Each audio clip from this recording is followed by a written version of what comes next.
নমস্কাৰ। কুকুৰে মানুহক খেদি খেদি কামুৰা দেখিছেনে কেতিয়াবা? যদি দেখা নাই এই ভিডিঅ'টোত চাওক।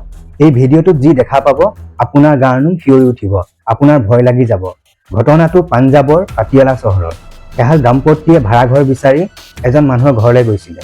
ঘৰখনৰ মালিক ওলাই আহিছিলে, পিছে পিছে মালিকজনৰ পোহনীয়া পিটবুল নামৰ প্ৰজাতিৰ কুকুৰটো ওলাই আহিছিলে। কুকুৰটো ওলাই দেখা পালে অচিনাকি মানুহ, লগে লগে কুকুৰটোৱে 1 ছেকেণ্ডো ৰখা নাই, ডাইৰেক্ট গৈ পেলাই প্ৰথমে মহিলাগৰাকীক আক্ৰমণ কৰিলে, কামুৰিব লাগি গ'ল।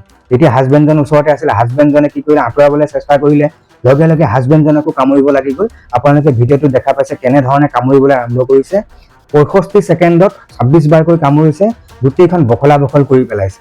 আপোনালোকে ভিডিঅ'টোত দেখা পাইছে।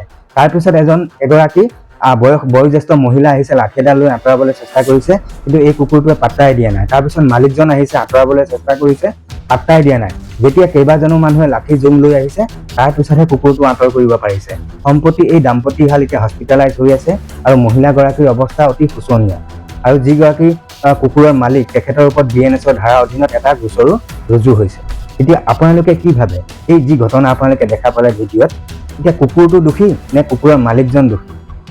এই কুকুৰটো যি পিটবুল, এই পিটবুল নামৰ প্ৰজাতিৰ কুকুৰটো আটাইতকৈ ভয়ানক।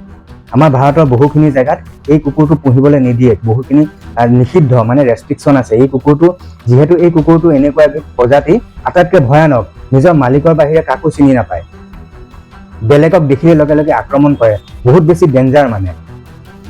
গতিকে সকলো সাৱধান হোৱা উচিত। যিসকলে কাৰোবাৰ ঘৰলৈ ফুৰিবলৈ যায় বা অন্য বেলেগ কামতো যায়, কাৰোবাৰ ঘৰত যদি কুকুৰ আছে তেন্তে আগতীয়াকৈ সাৱধান হ'ব।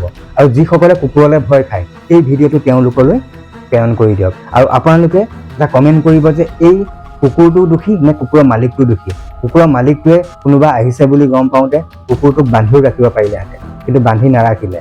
গতিকে কোন দোষী কোন নিৰ্দোষী আপোনালোকে কমেণ্ট কৰি জনাব।